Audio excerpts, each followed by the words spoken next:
ಪ್ರವೃತ್ತಿ ಬೆಳಿತಾವೆ. ಇದು ನಮ್ಮಲ್ಲಿ ಇಲ್ಲ. ಹೀಗಾಗಿ ಸಮಸ್ಯೆ ಬೆಳಿತಾನೆ ಹೊರಟದ. ಮತ್ತು ಅದಕ್ಕೆ ಸರ್ಕಾರನ ಪರಿಹಾರ ಕೊಡಬೇಕು. ಇವತ್ತು ಪಾಪ ಸಂಘ ಸಂಸ್ಥೆ ಕಟ್ಟಿದವ್ರಿಗೆ ಅದರಲ್ಲೂ ಯೋಗ್ಯರಿಗೆ ಕೊಡ್ರಿ, ಅಯೋಗ್ಯರಿಗೆ ಕೊಡಬೇಡ್ರಿ ಅಂತ.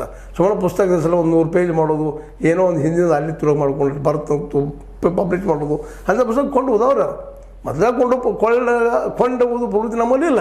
ಅಂಥ ಪ್ರಸಂಗದೊಳಗೆ ಬೋಗಸ್ ಕೃತಿಗಳನ್ನ ನಾವು ಬರ್ಕೋತ ಮಾಡ್ಬೋದು, ಇನ್ನೊಬ್ರದ್ದು ಯಾವ ತೊಗೊಂಡು ನಾವು ಬರೋದು ನಮ್ಮದು ಅಂತ ಹೇಳ್ಬೋದು ಹೋಗೋ ಪ್ರವೃತ್ತಿ ಇರೋದರಿಂದ, ಹೊಸತನ ಇಲ್ಲದ್ರಿಂದಾಗಿ, ಸೃಜನಶೀಲತೆ ಇಲ್ಲದ್ರಿಂದಾಗಿ ನಮ್ಮ ಸಾಹಿತ್ಯನ ಓದುಗರಿಲ್ಲ. ಮತ್ತು ಓದ್ಬೇಕನ್ನೋರಿಗೆ ದುಡ್ಡಿಲ್ಲ. ಈಗ ನನಗೆ ಓದ್ಬೇಕಂತ ಕಿಸೆ ದುಡ್ಡಿಲ್ಲ ಪುಸ್ತಕ ಕೊಳ್ಳೋಷ್ಟು. ಯಾಕಂದ್ರೆ 100, 200, 300, 400, 500 ರೇಟ್ ಇರ್ತಾವೆ. ಪ್ರಕಾಶಕರಂತೆ ಅದಕ್ಕೆ ಸಿಕ್ಕಾಪಟ್ಟೆ ದುಡ್ಡು ಇಟ್ಟಿರ್ತಾರೆ.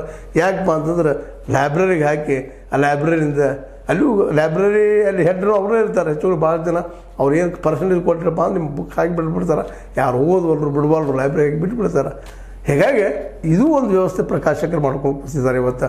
ಹೀಗಾಗಿ ಸಾಹಿತ್ಯ ಉಳಿತಾ ಇಲ್ಲ. ಜೊತೆಗೆ ಹೇಳಿದೆ ನಿಮಗೆ ನಾಡು ನುಡಿ ಉಳಿಬೇಕಾಗಿತ್ತು. ಅದಕ್ಕೆ ಕಡೆ ಸಂಘ ಸಂಸ್ಥೆಗಳಿಗೆ ಒಂದಿಷ್ಟು ಬದುಕುವಂಗೆ ಅನುಕೂಲ ಮಾಡಿ ಕೊಟ್ಟರೆ, ಸ್ವಲ್ಪ ಕೊಟ್ಟರೆ ಅವ್ರು ಉಳಿತಾರೋ ಅನ್ನೋದು ಆ ದಿಶೆಯಲ್ಲೇ ನಮ್ಮ ಕನ್ನಡ ಸಂಸ್ಕೃತಿ ಇಲಾಖೆ ಈಗ ಒಳ್ಳೆಯ ನಿರ್ಧಾರ ತೆಗೆದುಕೊಳ್ಳೋದು, ಅದು ಸ್ವಾಗತ ಮಾಡೋದು. ಆದರೆ ಯೋಗ್ಯರಿಗೆ ಸಿಗಲಿ ಅದು ಅನ್ನೋದು ಒಂದೇ ಕಳ್ಕಳಿ. ಆದರೆ ಎಷ್ಟು ಸಿಗ್ತದೋ ಇಲ್ಲ ಗೊತ್ತಿಲ್ಲ. ಯಾಕಂದರೆ ಈಗ ನಾನು ಕೆಟ್ಟ ಶಬ್ದ ಬಳಸಿದ್ದೀನಿ ಈ ಅಧಿಕಾರಶಾಹಿ ಸಲುವಾಗಿ. ದಯವಿಟ್ಟು ಅಧಿಕಾರಿಗಳು, ಪ್ರಾಮಾಣಿಕ ಅಧಿಕಾರಿಗಳು ನನಗೆ ಕ್ಷಮಿಸ್ರಿ.